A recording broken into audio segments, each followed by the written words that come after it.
Comrades amandla MK Labor Desk la igoli namhlanje izothola icomplaint very critical ukuthi lensipho esisebenzisa thina njengama South Africans insipho eyakhiwa amandiya axhaphaza abantu bakithi abamnyama and le nkampani le ila eGoli Pretoria eWhetville le nkampani ibizwa ngokuthi iBreeze Brands iproducer iMac soap powder soap iyo yona le ngiyazi ukuthi amakhaya amaningi anayo lento now la into enziwayo laba abantu abayikhokhi provident fund kusho ukuthi bonke abantu abasebenza kule nkampani abamnyama abanayo impesheni chaza lokho sekunabantu abasebenza iminyaka la without a cent uma beqoshwa uma bephuma ngokugula uma beshona and number 2 bafowethu laba bantu ngokwe compensation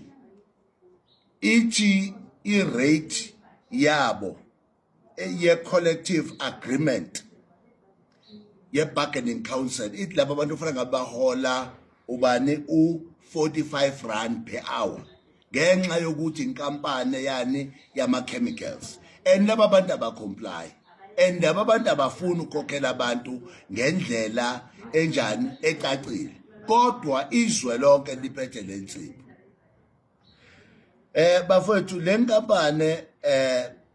iphethe inqwaba yama foreigners people who are coming outside the country aba undocumented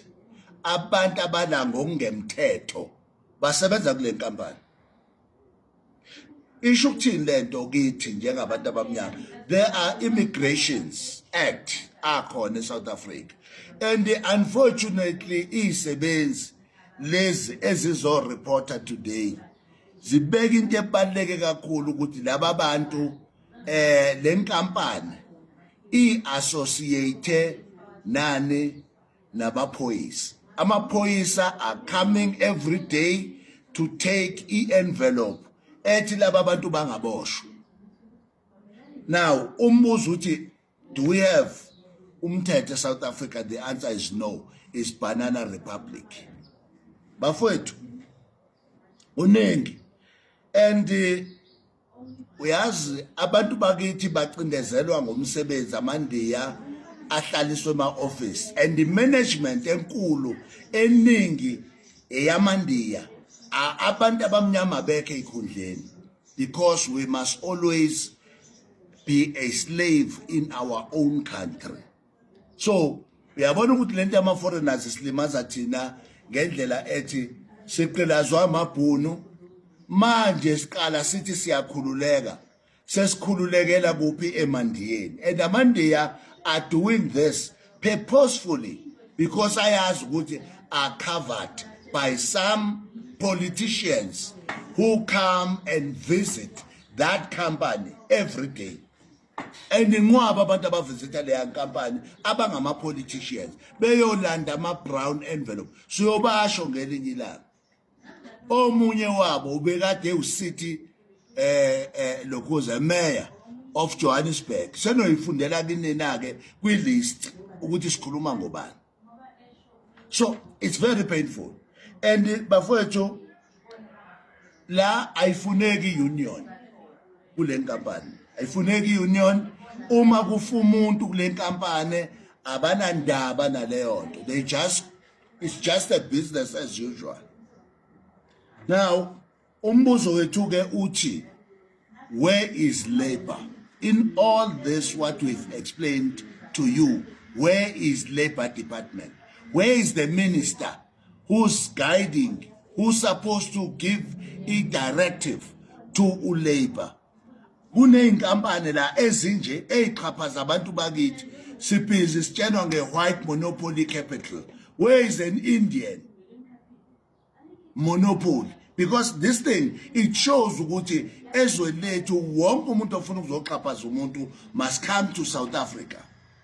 iParliament emalilalele le video ngiyafisa ukuthi lisithinte because le video ichaza kona ukuthi abantu bakithi abakakhululeki eSouth Africa. Ungazoxhashazwa laba abantu basebenza u7 ekseni to 7 ebusuku with no benefits.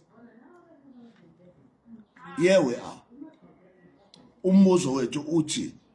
why sila isikhona, and la kune agent ebizwa ngokuthi i-Anti-Rweni Management Services iqhaphaza abantu ukufa and ihlangene nomqashi wale nkampani. So bafowethu nakhe sifuna ukusho, share this video. Le video kufanele ifike kumqashi, siyayifuna ikhona umqashi I understand ukuthi thina we will decampaign lemek in the whole country of South Africa. We must decampaign this Mac. Okade washa ngale Mac akakacabanga ukuthi uzowasha ngani, because asikwazi ukusebenzisa iproduct. Yingakho kuthiwa thina we are just consumers, ngoba singakwazi ukwenza insipho kuzosuka abantu base-India beze la eSouth Africa bezoxhaphaza abantu bakithi ngobani. What is this? Comrades, friends, patriots, citizens of South Africa, now it must be the end time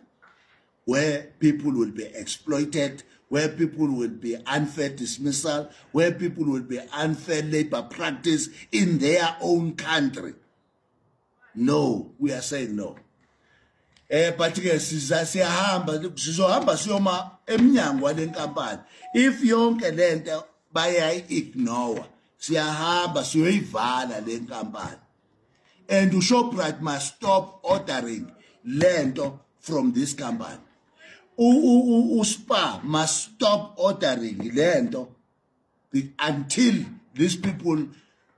comply with our labor laws of our country. Amandla.